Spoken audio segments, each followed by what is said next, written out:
When the silence roars, you only see loss. I will take a step for you, even though I don't know if you'll say I love you too.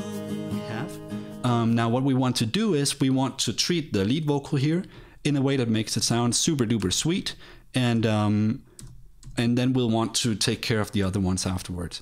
So let's start by taking a look. I'll take this part of the vocal track because I think it's no, I'll take like the second verse because I think that's pretty like representative of his overall sound in the track. Like the first verse is pretty like quiet and softly sung, so I think I kind of want to go with the second verse here.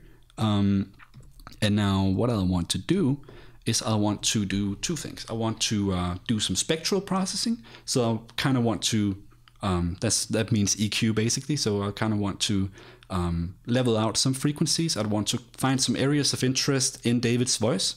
That could, for example, be air. It could be body. It could be like nasalness or whatever. If he had a cold when we were recording, and then I'll try to look for like problematic frequencies as well. So that's some of the first things I like to do. I like to use the EQ. And here we have the EQ8. It's the standard EQ in Ableton Live.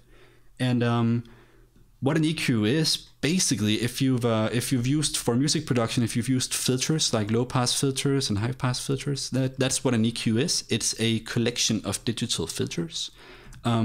It's usually a slightly different kind of filter. We still we still have, I'm getting emails here. We still have we have a low pass filter here, and we also have a high pass filter here, and that's the same thing as in traditional filters. But the usual kind we'll use is I think it's called like a peak filter most often.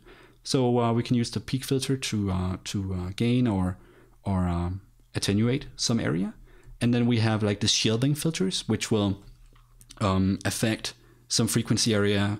In the case of the high shelving filter, will affect all frequencies above some point, and in the case of a low shelving filter, will affect all frequencies below some point. So that's how we can use those, and those are like the easiest tools to work with. Although once in a while we will need like the low pass, high pass. I think it's often called like low cut in like audio engineering instead of. I see Scott nodding, so I think that's right. So what I'll do first is I'll have a listen to the vocal here and see if I can identify some areas of interest that I want to work with. I'm always thinking of when we will meet, but even if I see your reflection, my heart goes at double speed. Every conversation is a Russian roulette, and every bet is a chance I'll take. I can't get you out of my head. Oh. All right, so on first listen, I feel like there's a little bit of stuff going on in the mid-range that I want to work with, and then I'll usually just start by doing a low cut to try and get out. I mean, his voice, the fundamental frequencies of his voice will usually be this, what you'd call like the body, and that's in his case, I think it's around. We can listen here, when we will meet, around 200 hertz, something like that. And anything below like the fundamental frequency of his voice, I don't really need. It might be just him mucking about in like the vocal booth and like hitting stuff and being super wild because he's so into the song or whatever. So I'll usually just cut that away, and then I'll have a look at the body of the voice, which was here. I'm always thinking of when we will meet, but even if I see your reflection, my heart goes at double speed. I think I'm good with the amount of body in his voice. Now the next area would be like the kind of nasal area, which for me usually is like 500 to 800 hertz, and this is where we can like induce a virtual cold on the singer. So if I increase this area, I'm always thinking of when we will meet. I would be like that area. and I feel like I have a little much there. It's usually with a singer like this, you'd usually have a problem like in the nasal area and then in the mid range, and you kind of want to work around there, for me at least. So I'll kind of try and reduce, let's say, 550 hertz a little bit and see if I get something that works.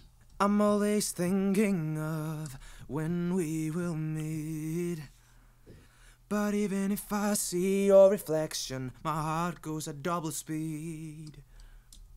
I think I'm liking that. I like to kind of try and over-exaggerate whatever I'm doing to see if I'm getting it somewhat right. I think this is good for me for now, like a 4 decibel cut. And then I'd kind of move up around the mid-range. We would have that around 1 to 3 kilohertz maybe. I'm always thinking of that's this area. When we will meet. And again, this is often a little bit problematic with more nasal singers, so I might want to reduce that a little bit.